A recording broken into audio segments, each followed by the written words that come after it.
This is a Radiological Defense Operations Room, a nerve center for survival, which we hope we will never have to use. But since war could come, this room is ready, and so are others throughout the country.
Radar.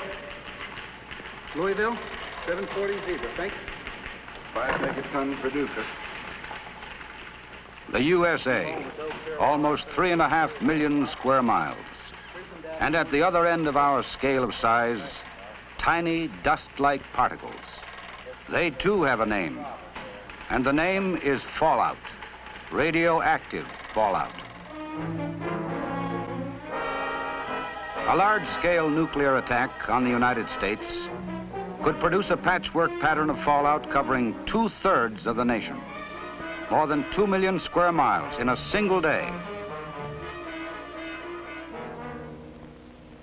In this 2 million square miles, more than 100 million people living well beyond the destructive range of blast and heat could be subjected to dangerous or deadly amounts of radiation from fallout.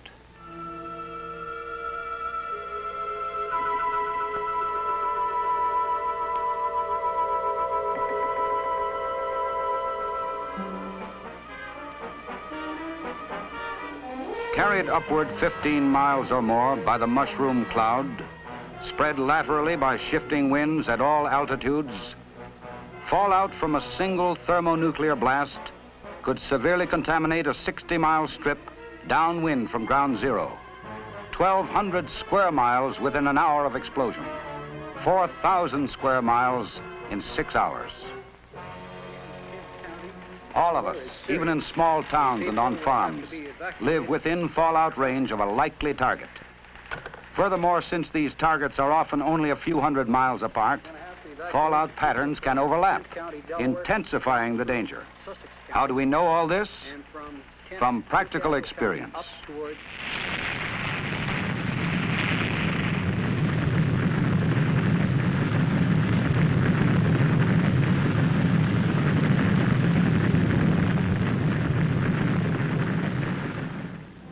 A thermonuclear test in the Pacific in 1954 produced a highly contaminated area 20 miles upwind and 220 miles downwind, with a variable width up to 40 miles, large enough to reach from Washington, D.C. to New York City, along the densely populated eastern seaboard.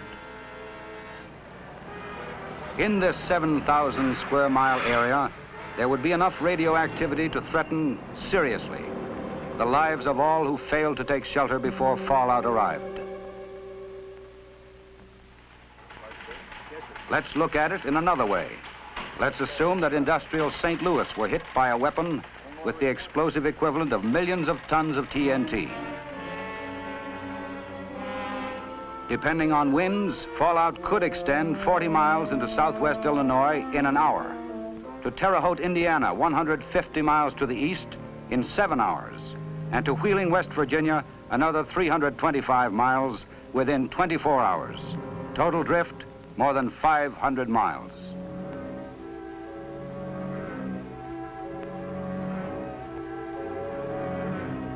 Civil defense tests have brought the problem into sharp focus. In one exercise, an imaginary force of 500 bombers severely damaged this country's key industries.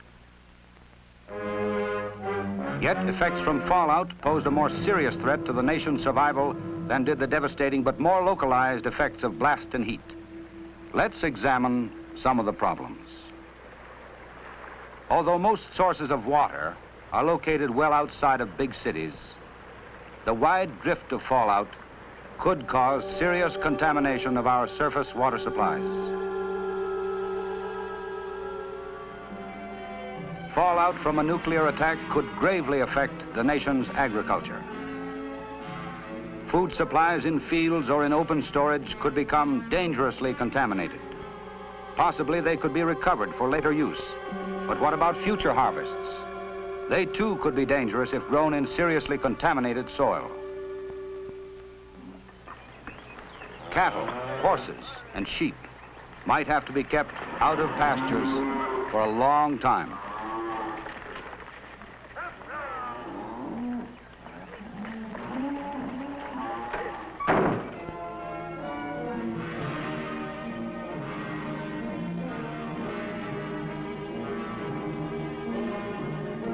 In short, fallout from nuclear attack would threaten us with thirst and famine, as well as with sickness and death from direct radiation.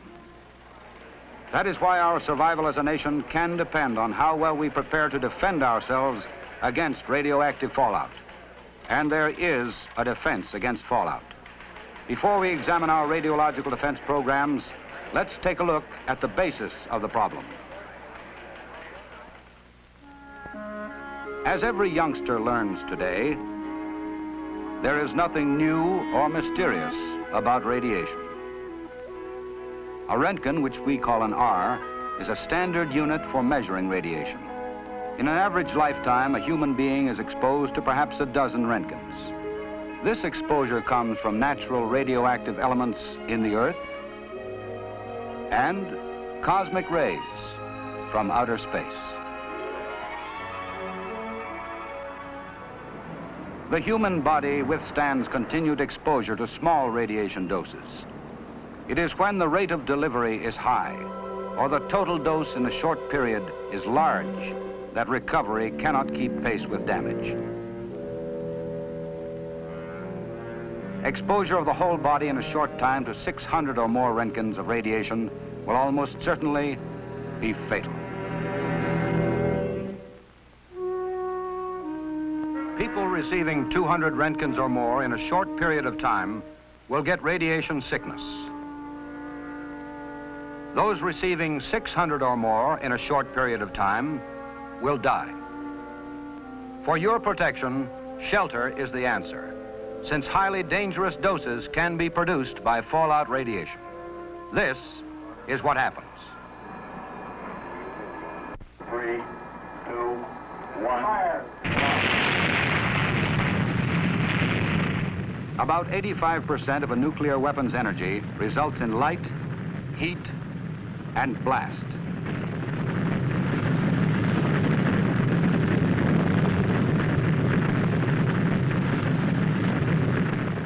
But 15% of the released energy is radiation. This is of two types. The first, initial radiation, is emitted from the fireball shortly after detonation. Since for large weapons it generally does not spread beyond the blast area, initial radiation is of minor concern in the overall problem of radiological defense. It is the second type, residual radiation, that creates the fallout problem. Its production can be described simply. When countless billions of atoms in a large megaton weapon are blasted apart, hundreds of pounds of highly radioactive material are produced. When such a bomb bursts at or near the ground, tens of thousands of tons of earth and debris are carried as high as 15 miles in the mushroom cloud. This tremendous cloud becomes a floating carrier, which drops tiny radioactive particles back to Earth. Where these particles land depends on a combination of three factors. One, their shape and size. Even the largest may be no bigger than a single grain of sand. 2, the height to which the radioactive cloud rises. And 3, the direction and speed of winds at various altitudes. Fallout deposit resulting from the combined effects of these conditions is generally divided into 3 categories: close in, intermediate, and delayed. Close-in fallout usually settles within a few hundred miles of the burst and reaches the ground within 10 to 20 hours. It is made up of the heavier particles in the cloud.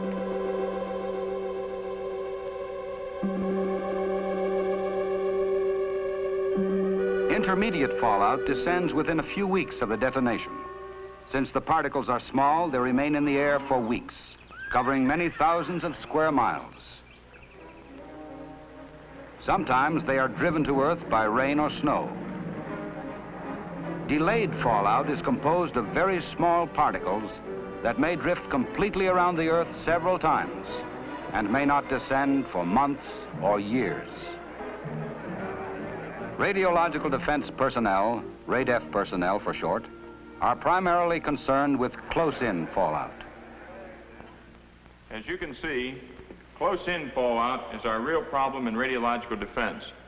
And the problem becomes even more complicated because the speed, range, and direction of fallout depend upon ever-changing wind and weather conditions. Large particles fall fast and land relatively near ground zero. Smaller particles fall slowly, land further away. Winds, which vary at all altitudes and seasons, affect the pattern of these deposits. With winds variable at different altitudes, the spread of fallout will result from the effects of all winds acting upon it. For this reason, radiological defense officers cannot use surface wind direction alone as a basis for forecasting fallout.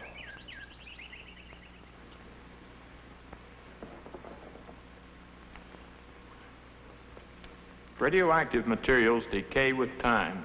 You might say they cool down. After all fallout is down and radiation has been measured, knowledge of decay rates permit estimates of how hot it will be days and weeks later. With this information, civil defense can estimate when it will be safe to evacuate or to leave shelter. Remember this rule of thumb. There is a 10-fold decrease in radiation rate for every 7-fold increase in time after detonation. For example, a level of 1,000 R per hour at 1 hour after the explosion would be reduced to 100 R per hour 7 hours following the explosion.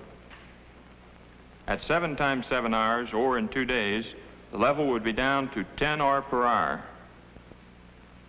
At 7 times 49 hours, or at the end of 2 weeks, the level would be reduced to only 1 R per hour.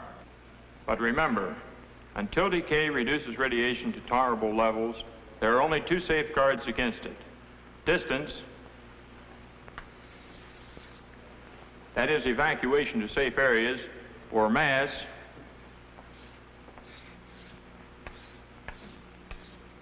which is shelter.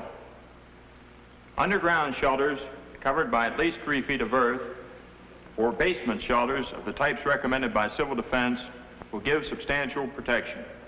This is why we believe that most people who live beyond the areas destroyed by blast and heat can survive fallout if they will follow civil defense instructions.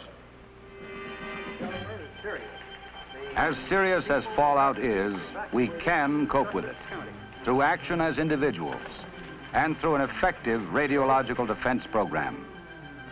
An active program carried on by federal, state, and local governments. At the federal level, representatives of many agencies meet regularly to perfect methods of collecting and analyzing fallout information and to find the best means of advising our states and communities about fallout conditions after a nuclear attack.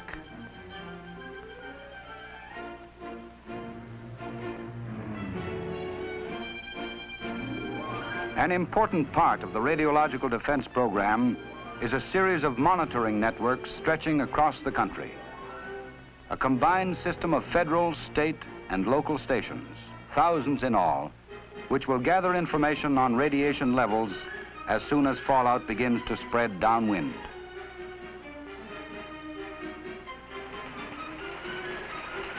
On the basis of this information, transmitted by top priority communications of every type from coast to coast, early, effective action for our protection would begin at state and local levels.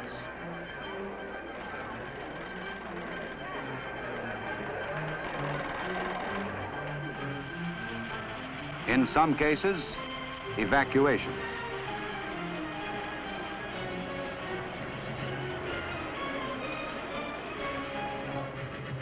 In most cases, shelter.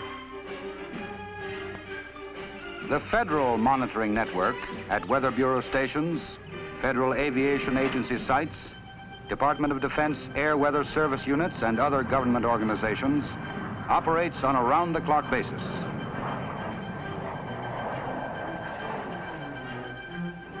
At every level of government, radiological defense units are being equipped and trained to act.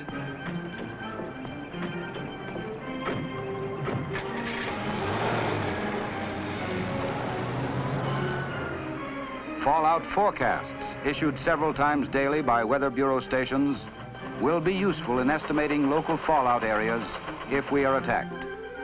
Certain stations gather weather information that is processed to give an estimate of the areas in the nation where fallout could be expected.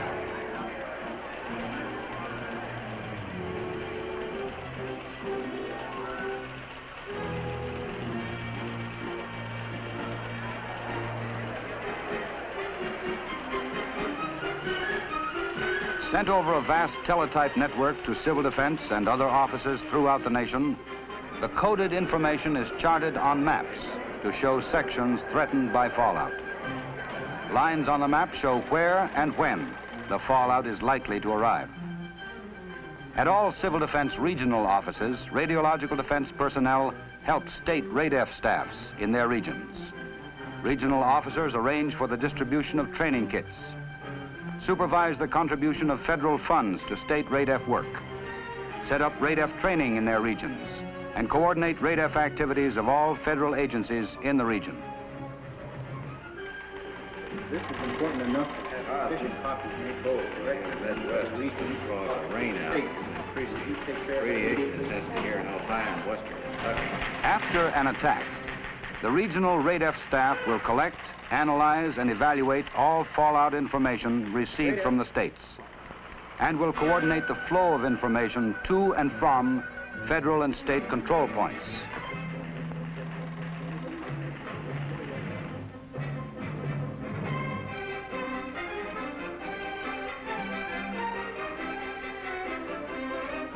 The state RADEF people will use both ground and aerial monitoring units to make broad statewide surveys.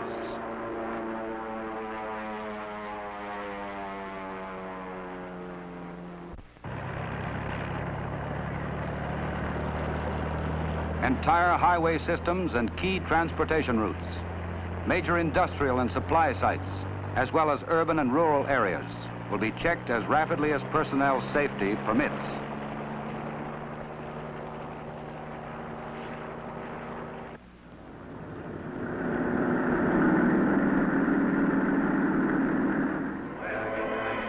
The state RADEF unit also maintains working maps. It plots and correlates data, analyzes reports. By transmitting its summaries, it links regional and local offices. But it is at the local government level that radiological defense will be on an immediate, down-to-earth basis.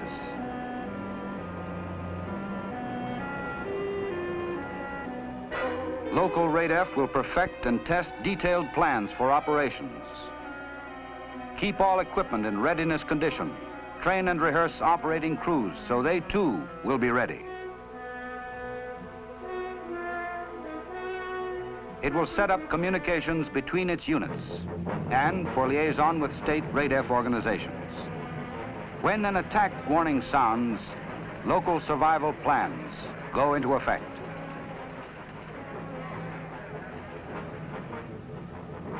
Monitors will report to their stations. The public will be advised to take shelter or evacuate.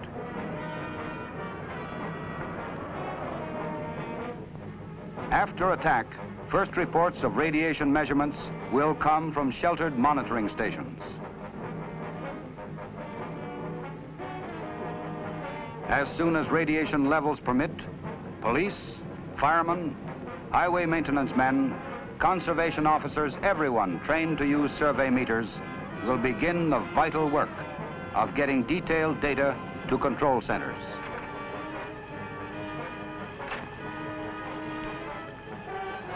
From this information, current situation reports will be prepared.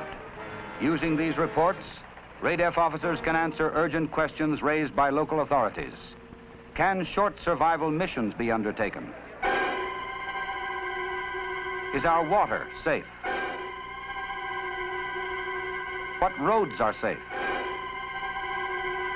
Are feed, livestock, and crops contaminated? When can emergency teams begin decontaminating and reclaiming property?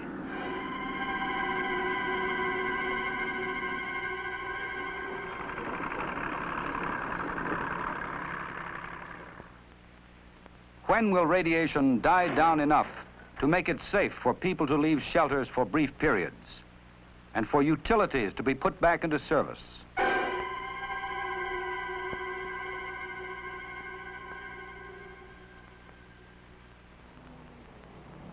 Survival of whole communities can depend on the accuracy of answers given to these questions.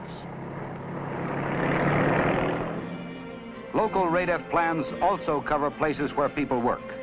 Employers must shoulder their responsibilities by providing fallout shelters for workers. At work and at home, everyone must understand the hazards of fallout and the value of shelter. Every family must provide for its own survival for at least 2 weeks. Since radiation levels outside would often be deadly, fallout shelters will protect the most people. Both the underground and indoor basement shelters recommended by Civil Defense can be very effective. They must be stocked with a 2-week supply of food and water.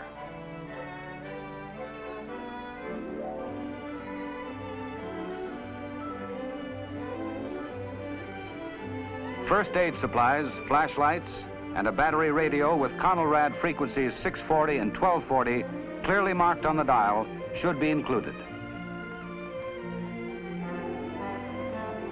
Factories, offices, apartment houses, and schools all must provide shelters. Remember, too, that personal decontamination is important. Fallout particles can be brushed from clothing and washed from skin.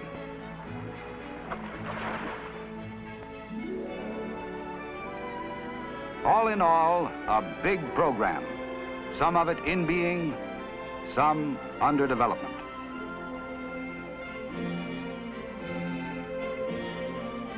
But it takes action to fulfill this program.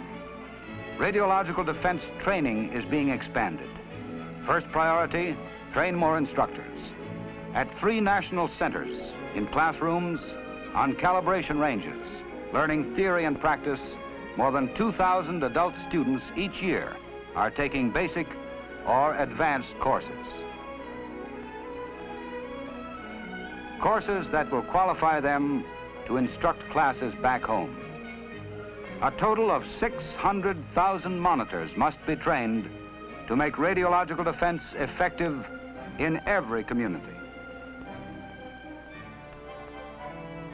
To support this program, radiation survey meters are being distributed widely. These instruments, which measure radiation levels in terms of Roentgens or milliroentgens per hour, are the backbone of radiological defense.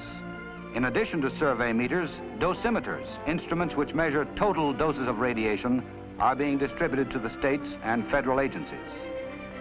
Radiological defense instrument kits for use in science classes are being distributed to 15,000 high schools throughout the nation.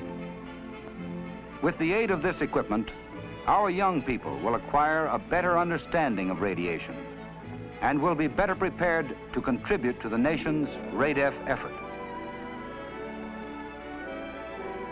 Improved radiation measuring instruments and multiple-purpose computers are being designed, built, and tested.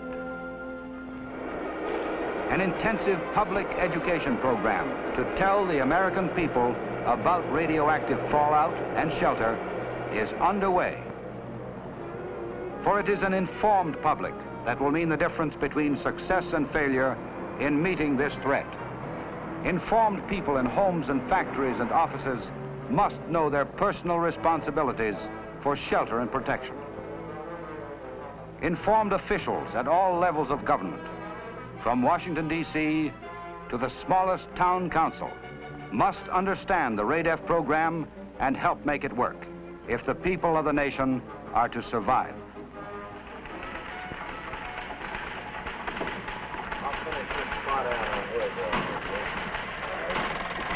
RADEF, Charleston, West Virginia, 28D0900, check. Our efforts now to build a workable radiological defense will pay off richly by helping to deter aggression and by saving countless lives if nuclear attack should come.